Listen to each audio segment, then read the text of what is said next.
عليكم ورحمة الله وبركاته، يا صباح الفل والهنا والسعادة على قلوبكم جميعا يا رب. فيديو جديد وروتين جديد. لو أول مرة تشوفوني ما تنسوش اللايك والاشتراك وكملوا معايا الفيديو للآخر. عايزة أقول لكم حرفيا هو ده كان منظر الشقة. طلبت من زوجي ربنا يبارك له إن هو يشيل لي بس الفرش بتاع الأرض، لأن احنا كنا غبنا حوالي 20 يوم عن البيت. فبوريكم بس منظر الشباك كان عامل ازاي. طبعا يعني سبت البيت فجأة لأن بنتي زي ما انتوا عارفين قطعت ايديها وكده، فاخدتها ومشيت على طول بقى، ودخلنا في حوارات ودكاترة وكده. فدعواتكم بقى ليا بالشفاء، لان الموضوع يعني لسه ما وقفش لحد ما بعمل لكم الفيديو ده.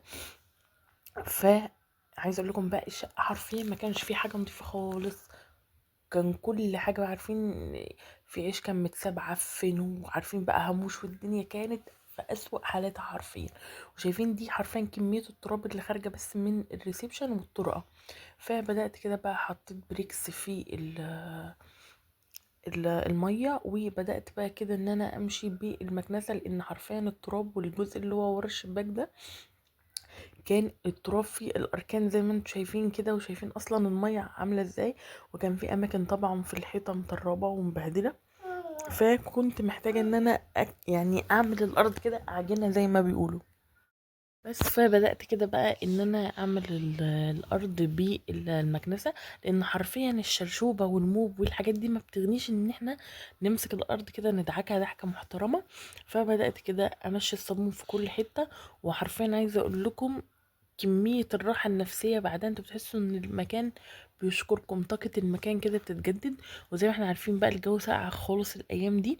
فحرفيا انا كنت في كل مية، يعني شايفين اصلا الجزء بتاع الباب نفسه كان متطرب وعليه طينة، وطبعا السلم كان حالته بلا. فعملت كل ده الحمد لله. بس عايزة اقول لكم بقى ان انا عملتها كلها في يوم واحد. فحرفيا دلوقتي قاعدة بقى ماشية بالمسكنات. فالحمد لله يا رب على نعمة البيت، والحمد لله يا رب على نعمة اليوم العادي. انا عايزة اقول لكم والله العظيم يعني سبحان الله، احنا دخلنا في دوامة دكاترة، حاجات انا ما كنتش متخيلة ان هي موجودة. وخلاص الموضوع صفصف ان هي يعني هتعمل عملية وكده وهتدخل تخدير كلي. فبالله عليكم كده دعواتكم، سواء تعرفوني او ما تعرفونيش، ربنا يتم شفاء على خير. وان شاء الله ما اشوفش فيها حاجة وحشة، ولا يا رب حد يشوف حاجة وحشة في حبايبه يا رب وعياله يا رب، اللهم امين. طبعا هنا كده بقى كنت مسحت ونشفت الارض، وفضيت الاسطح كلها بقى وديتها مسحه. وبما ان كده كده المطبخ والحمام في طريقي فاخدتهم، لان كل الميه اصلا بتصفصف في الحمام. فاديت دعكه كده للحمام زي ما بوريكم، والجاروف والمكنسه وكل حاجه كانت عايزه تتغسل. فغسلتها والحمد لله. شغلت بقى القرآن بصوت عالي وفرشت المكان. وعايزه اقول لكم بقى طاقه المكان وريحة الصابون بقى وريحة النظافة في البيت كانت اللهم بارك ملهاش حل. وكل ده كان لسه الدنيا نهار. انا عايز لكم ان احنا اصلا كنا مروحين، كان وقت الظهر. فالحمد لله يا رب. نظفت بقى الريسبشن و يعني من الحاجات الكويسه اللي انا عملتها، ان انا وانا عند بيت اهلي يعني جبت فرختين وكده وتبلتهم. وقلت بقى ايه، اروح اسويهم مره واحده، لان احنا بقى ايه هنحتاج نروح مستشفى وكده. فاجي ان انا الاقي الاكل جاهز، يعني اعمله مره واحده يبقى عندي اكل يغطيني كذا يوم، علشان خاطر طبعا المشاوير بتاعت المستشفيات والمعامل وكده. فالحمد لله خلصت بقى، ورشيت المعطر بتاعي كده. وعارفين انتوا بقى كمية الراحة والهدوء بقى. كان الوقت ده تقريبا حوالي الساعة 6 يعني، او لسه الدنيا ما كانتش جت 6، كانت تقريبا الساعة 4. ودول الفرختين زي ما بقول لكم كده اللهم بارك، كنت متبلهم ومجهزاهم.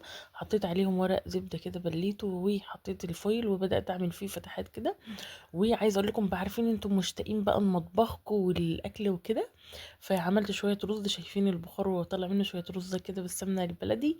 وعملت شويه ملوخيه. عايزه اقول لكم امي الله يبارك لي طبعا ما سابتنيش وما سابتش خديجه علشان تعبانه وكده. فماما بقى جت، هي مسكت لي خديجه بس، وقفلت عليهم غرفه النوم.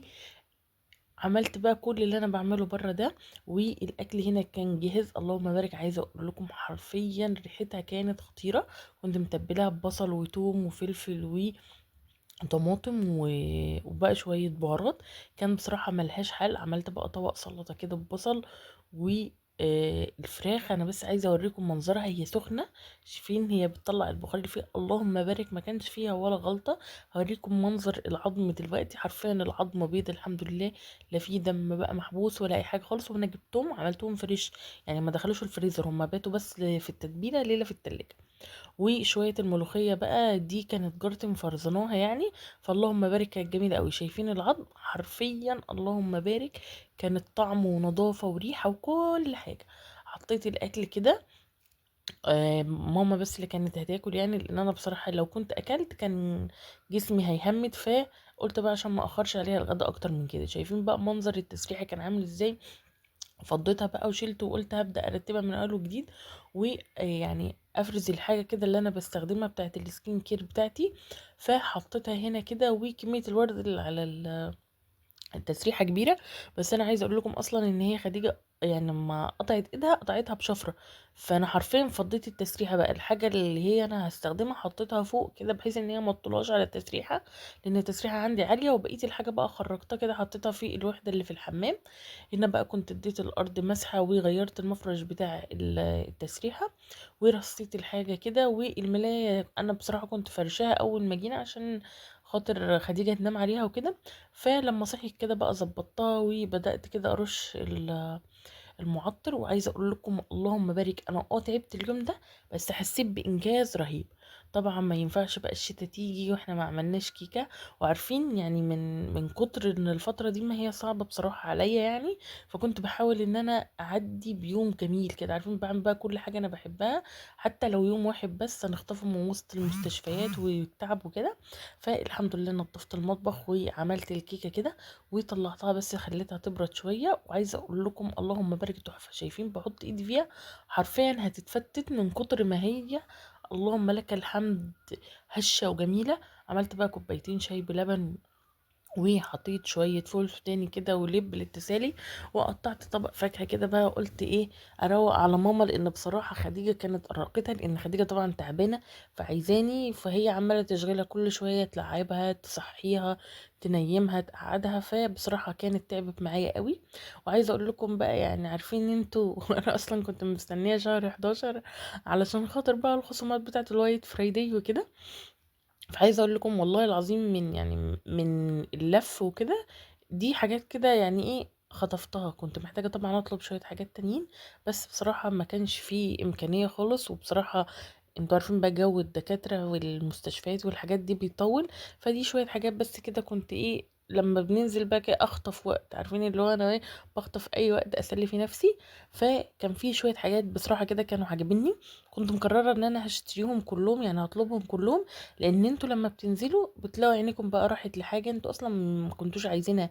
هي حاجه حلوه وهتستخدموها وكل حاجه، بس مش دي الحاجه اللي انتوا كنتوا عايزينها. عايزه اقول لكم بقى كاسات الفراشات دي انا نفسي فيها من زمان، لقيت ليها اسعار يا جدعان رهيبه متفاوته قوي. اللي يقول لي ب120 ده ارخص سعر انا شفته لها اونلاين، واللي يقول لي بقى ب180، واللي يقول لي ب220. في الاخر الحمد لله جبت الواحد ب75، يعني جبت الاتنين اصلا ب150. ف يعني انا مش فاكره اسعار كل حاجه، لكن لو حد محتاج اسعار يعني يقول لي وانا هقول له عادي. جبت بقى المج بتاع شي ان ده، وانا عايزه اقول لكم ان يعني انا رحت ما لقيتش غير الرسمه دي، هما كانوا منزلين عرض عليه كان تقريبا ب120.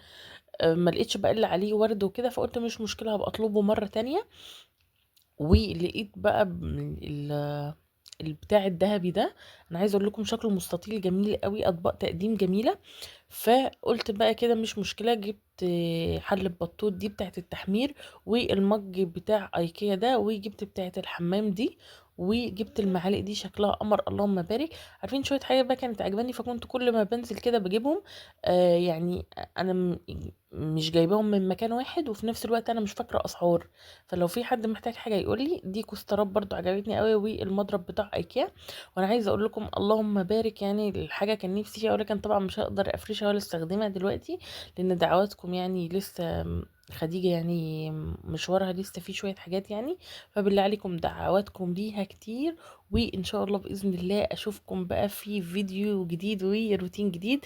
دمتم في امان الله. ما تنسوش تحمدوا ربنا على اليوم العادي. لو انتوا حاسين بملل او بزهق او ان مفيش جديد، ده افضل 100 مرة من ان انتوا تبقوا ماشيين على دكاترة مش عارفين انتوا رايحين فين ومش عارفين الدنيا ماشية بيكم على فين. فالحمد لله يا رب على نعمة اليوم العادي. دمتم في رعاية الله. اشوفكم ان شاء الله باذن الله في فيديو جديد وروتين جديد. مع السلامة.